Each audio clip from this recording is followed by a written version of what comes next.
پہلے سیکولر اور liberal lobby کے ذریعے جو کام کر رہے تھے، اب مذہبی چوگے اوڑے ہوئے لوگ جہنم کے بیٹھے ہوئے رسول اللہ کی توہین کر رہے ہیں اور آپ ان کو پکڑ نہیں رہے۔ وہ بغیرت جو خبیث ہوتا ہے وہ مظلوم بن جاتا ہے، اور جن کے اوپر اعلانیہ توہین کرنے کے باوجود مقدمے درج نہیں ہو رہے 295 کے، ان کے اوپر مقدمے درج کر کے ان کو قرار واقعی سزا دی جائے۔ کبھی صحابہ کرام کے خلاف بکواس کر رہا ہے حالانکہ ان کی اوقات نہیں ہے۔ عثمان پارک میں ایک بچے نے یہاں تک کہہ دیا کہ رسول اللہ کے والدین کے بعد سب سے خوش قسمت والدین عمران خان صاحب کے، معاذ اللہ۔ ہبا چودھری نامی ایک نیٹ ورک ہے راول پنڈی کے اندر، وہ رسول اللہ صلی اللہ علیہ وسلم اور اپنی عائشہ کی اعلانیہ ٹویٹر پہ گستاخیاں کرتے ہیں۔ ان حالیہ دنوں میں آپ نے دیکھا کتنے نبوت کے دعوے ہوں، کتنے مہدی ہونے کے دعوے ہوں۔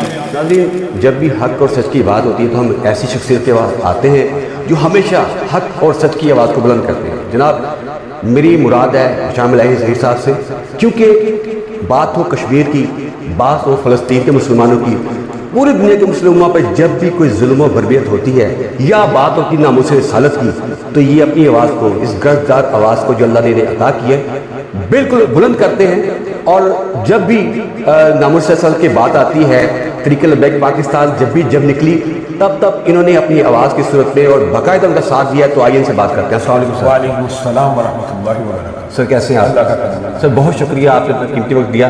بس میں مختصر وقت کا ایک سوال کروں گا کہ آج کل پورے پاکستان میں جس کا جو دل کر رہا ہے وہ کر رہا ہے، اس کی وجہ کچھ نہیں ہے، وہ کیا کہ ناموس رسالت پر اس قدر گستاخیاں ہو رہی ہیں، جس کو دیکھ کے نوز باللہ نبوت کا دعویٰ کر رہا ہے، کبھی صحابہ کرام کے خلاف بکواس کر رہا ہے حالانکہ ان کی اوقات نہیں ہے۔ تو کیا وجہ سر یہ؟ بسم اللہ الرحمن الرحیم۔ ہم یہ سمجھتے ہیں یہ جو حالیہ لہر گستاخیوں کی ہے، اس کے پیچھے ایک پورا دباچہ اور مقدمہ ہے۔ مثلا صادق اور امین رسول اللہ کے خاص القاب تھے، ایک سیاسی لیڈر کے ساتھ اٹیچ کیے گئے معاشرے کے اندر اس کی حساسیت کو کم کرنے کے لیے۔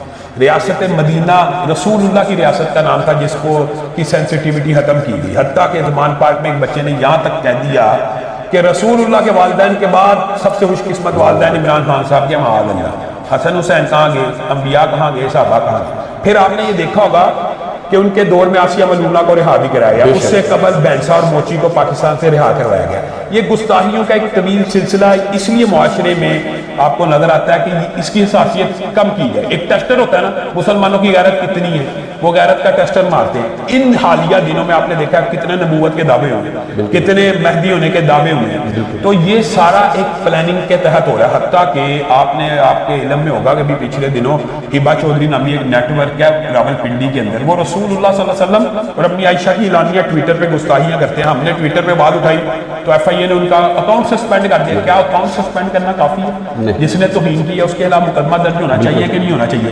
تو ہم یہ سمجھتے ہیں، آپ صحافی بھائیوں سے بھی ہماری یہ درخواست ہے کہ اس ایشو کو ہائی لائٹ کریں کہ یہ جو توہین رسالت کا معاملہ ہے یہ بڑا حساس نوعیت کا معاملہ ہے، یہ مسلمانوں کے ایمان کا مسئلہ ہے۔ اس امت کو زندہ رہنے کا حق نہیں ہے کہ اس کے نبی کی توہین ہو جائے اور اس کا بدلہ نہ لیا جائے۔ تو ہم تو قانون کے اداروں سے یہ اپیل کرتے ہیں، پولیس سے، انتظامیہ سے، ایف آئی اے سے، اداروں سے، کہ توہین رسالت میں جتنے بھی مطلوب ملزمان ہیں سب کو قرار واقعی سزا دی جائے، اور جن کے اوپر اعلانیہ توہین کرنے کے باوجود مقدمے درج نہیں ہو رہے 295 کے، ان کے اوپر مقدمے درج کر کے ان کو قرار واقعی سزا دی جائے، تاکہ معاشرے کے اندر یہ جو انتشار پھیلنے کا آتا ہے یہ بہت سینسٹیو معاملہ ہے، یہ ہر مسلمان کی ایمانی غیرت کا مسئلہ ہے۔ کسی شخص کو قانون ہاتھ میں نہیں لینا چاہیے، لیکن اگر آپ قانون کو حرکت میں نہیں لائیں گے تو وہ پھر لوگ جسٹیفائی ہو جاتے ہیں کہ میں نے اس لیے قانون ہاتھ میں لیا کہ یہ پکڑا نہیں جا رہا، اور قانون ہاتھ میں کیوں نہیں لینا چاہیے؟ اس کا سب سے بڑا نقصان ہوتا ہے جو بندہ قانون ہاتھ میں لے کے کسی کے خلاف کارروائی کر دیتا ہے، وہ بغیرت جو خبیث ہوتا ہے وہ مظلوم بن جاتا ہے۔ تو اس لیے ہم یہ سمجھتے ہیں کہ اداروں کو فی الفور پروب کرنا چاہیے یہ گستاخیوں کے پیچھے کون عناصر۔ ہم تو سمجھتے ہیں یہ قادیانی اور رافضی لابی ان گستاخیوں کے پیچھے پڑی ہوئی ہے اور ان گستاخوں کی پشت پناہی کر رہی ہے۔ ابھی بھی جتنے بھی گستاخ ہیں اسی لیے نہیں پکڑے جا رہے کہ ان کے پیچھے یہ بڑی مضبوط اور مستحکم لابی ہیں، تو یہ ملزموں اور مجرموں کے پیچھے سے اپنے ہاتھ کو اٹھا لیں، ورنہ یہ جو آپ کے سامنے عوام کی جو آپ نے وہ غصے کی جو لہر ہے معاشرے میں بڑھتی چلی جا رہی ہے، تو یہ سیلاب بن کے اگر اٹھیں گے تو وہ تنکوں کی طرح ہر چیز کو بہا کے لے جائیں گے۔ سر ایک دوسری بات کہ 295C آج تک میں نے نہیں دیکھا تب اپنی لائف میں کہ کسی بھی گورنمنٹ نے، حکومت کسی کی بھی ہو، کہ کسی نے اس پہ عمل درآمد کروایا ہو۔ بنیادی طور پہ یہ جو آپ نے بات کی ہے یہ سب سے بڑا ہمارا سوال ہے۔ حکومت سے 75 برس ہو گئے ہیں، 295C کے تحت کسی ایک بندے کو پھانسی ہوئی ہے، ایک بندے کو پاکستان کے اندر 295 کے تحت موت نہیں ہوئی تو کیا کسی ایک نے بھی نہیں گستاخی کی؟ پھر ہم یہ حق بجانے میں ہے نا سوال کرنے میں، ایک نہ ایک تو گستاخ ہوگا نا۔ اس کا مطلب ہے آپ اس قانون کو غیر مؤثر بنا چکے ہیں اور آپ چاہتے ہیں یہ قانون رہے ہی نہ ملک میں، اس لیے پہلے سیکولر اور لبرل لابی کے ذریعے جو کام کر رہے تھے اب مذہبی چوگے اوڑے ہوئے لوگ جہنم کے بیٹھے ہوئے رسول اللہ کی توہین کر رہے ہیں اور آپ ان کو پکڑ نہیں رہے۔ جو حالیہ لہر گستاخیوں کی ہے اس کے پیچھے ایک پورا دباچہ اور مقدمہ ہے۔ مثلا صادق اور امین رسول اللہ کے خاص القاب تھے، ایک سیاسی لیڈر کے ساتھ اٹیچ کیے گئے معاشرے کے اندر اس کی حساسیت کو کم کرنے کے لیے۔ ریاست مدینہ رسول اللہ کی ریاست کا نام تھا جس کو کی سینسٹیوٹی ختم کی گئی، حتیٰ کہ زمان پاک میں ایک بچے نے یہاں تک کہہ دیا کہ رسول اللہ کے والدین کے بعد سب سے خوش قسمت والدین عمران خان صاحب کے، معاذ اللہ۔ حسن حسین کہاں گئے، انبیاء کہاں گئے، صحابہ کہاں گئے؟ پھر آپ نے یہ دیکھا ہوگا کہ ان کے دور میں آسیہ ملونہ کو رہا بھی کرایا گیا، اس سے قبل بینسا اور موچی کو پاکستان سے رہا کروایا گیا۔ یہ گستاخیوں کا ایک طویل سلسلہ ہے، اس لیے معاشرے میں آپ کو نظر آتا ہے کہ اس کی حساسیت کم کی جائے۔ ایک ٹیسٹر ہوتا ہے نا، مسلمانوں کی غیرت کتنی ہے، وہ غیرت کا ٹیسٹر مارتے ہیں۔ ان حالیہ دنوں میں آپ نے دیکھا کتنے نبوت کے دعوے ہوئے، کتنے مہدی ہونے کے دعوے ہوئے، تو یہ سارا ایک پلاننگ کے تحت ہو رہا ہے۔ حتیٰ کہ آپ نے آپ کے علم میں ہوگا کہ بھی پچھلے دنوں ہبا چودھری نامی ایک نیٹ ورک ہے راول پنڈی کے اندر، وہ رسول اللہ صلی اللہ علیہ وسلم اور اپنی عائشہ کی اعلانیہ ٹویٹر پہ گستاخیاں کرتے ہیں۔ ہم نے ٹویٹر پہ بات اٹھائی تو ایف آئی اے نے ان کا اکاؤنٹ سسپینڈ کر دیا۔ کیا اکاؤنٹ سسپینڈ کرنا کافی ہے؟ جس نے توہین کی ہے اس کے خلاف مقدمہ درج ہونا چاہیے کہ نہیں ہونا چاہیے؟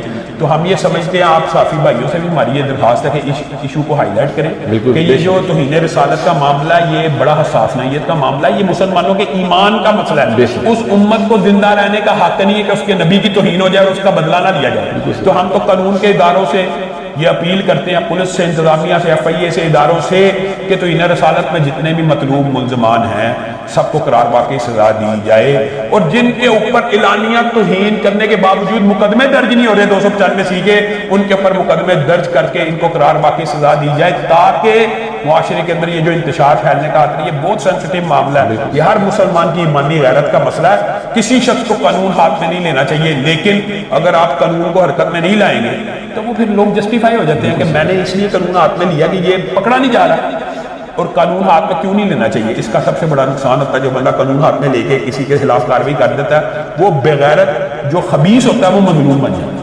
تو اس لیے ہم یہ سمجھتے ہیں کہ اداروں کو فی الفور پروب کرنا چاہیے۔ یہ گستاخیوں کے پیچھے کون عناصر، ہم تو سمجھتے ہیں یہ قادیانی اور رافضی لابی ان گستاخیوں کے پیچھے پڑی ہوئی ہے اور ان گستاخوں کی پشت پناہی کر رہی ہے۔ ابھی بھی جتنے بھی گستاخ ہیں اسی لیے نہیں پکڑے جا رہے کہ ان کے پیچھے یہ بڑی مضبوط اور مستحکم لابی ہیں، تو یہ ملزموں اور مجرموں کے پیچھے سے اپنے ہاتھ کو اٹھا لیں، ورنہ یہ جو آپ کے سامنے عوام کی جو آپ نے غم و غصے کی جو لہر ہے معاشرے میں بڑھتی چلی جا رہی ہے، تو یہ سیلاب بن کے اگر اٹھیں گے تو وہ تنکوں کی طرح ہر چیز کو بہا کے لیں۔ بہت شکریہ آپ کا، آپ نے اپنا قیمتی وقت دیا۔